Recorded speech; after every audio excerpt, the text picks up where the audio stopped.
Hey everybody, it's Greg Harrelson here, and I want to talk about over-the-phone listing presentations. If you're like me, you probably would love to get more listings just by doing presentations over the phone. Of course, over-the-phone listed presentations are really common in resort markets, maybe vacation homes, vacation condos, absentee owners, investors, people that own second homes. That's usually where you're going to do over-the-phone listing presentations. Of course, if somebody is out of town and you need to do a listing presentation, it's perfect to do this. And you can do it over the phone, and of course nowadays we could also do it over like a Zoom or a different streaming service that you might use, or video calling service that you might use. Today I'm just going to give you some bullet points though of things that you need to be considerate of.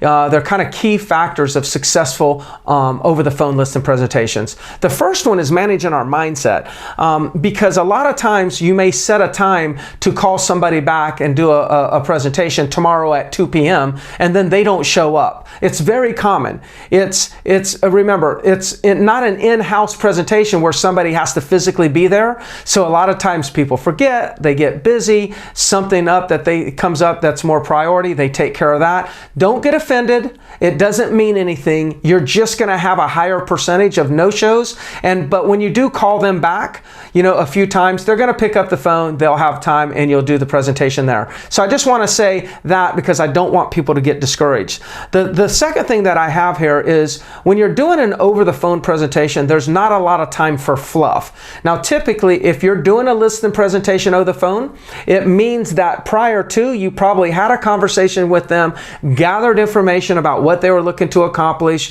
what they're looking for in an agent, how much money they're hoping to get. You should have got that information on the first phone call. You should have built rapport on the first phone call. The second phone call is not really about building rapport. It's actually talking business. So keep that in mind. They don't want fluff. They just want to get down to the numbers over the phone.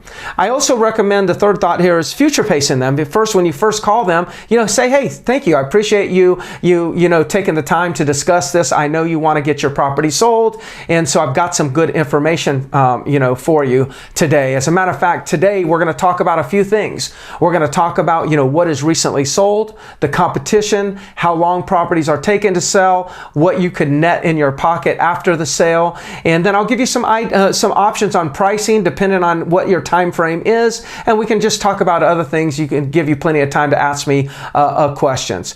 So what I'm doing is I'm kind of future pacing them that these are the things that we're going to talk about. It's very consistent with the point above that I said, which is no fluff. So it's a no fluff conversation, but I'm detailing out the different points that I'm going to touch on, and those different points make up the entire listing presentation.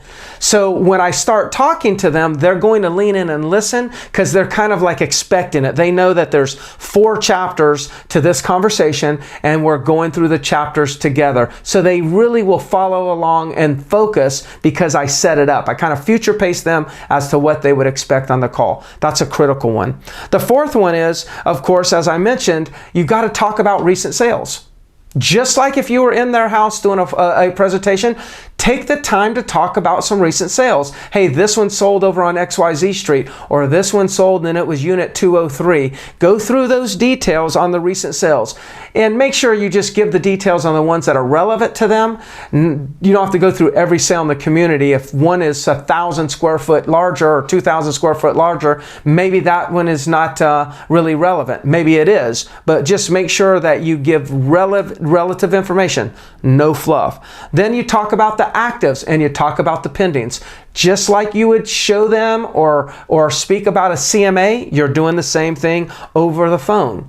But it's easier if you'll give them some averages, like the average price is this, the average square foot is like this. Of course, you can consider features and benefits, but you got to kind of speak to them in averages. They're not sitting in front of you kind of writing all these notes down or looking at your paperwork. So you got to make it simple for them to understand, the average time that it takes to sell a property is this. The average price is this. They can kind of that information will stick with them.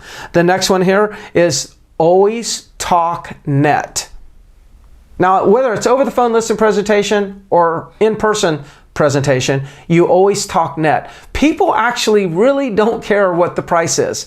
The only reason they even care about the price and they care about your commission is because they're trying to calculate net. So in order to keep their focus off of price and their focus off of commission, and put their focus as to in the direction that they really need to be, then talk about net. So when I talk about prices, I'm going to say, basically, here's your options.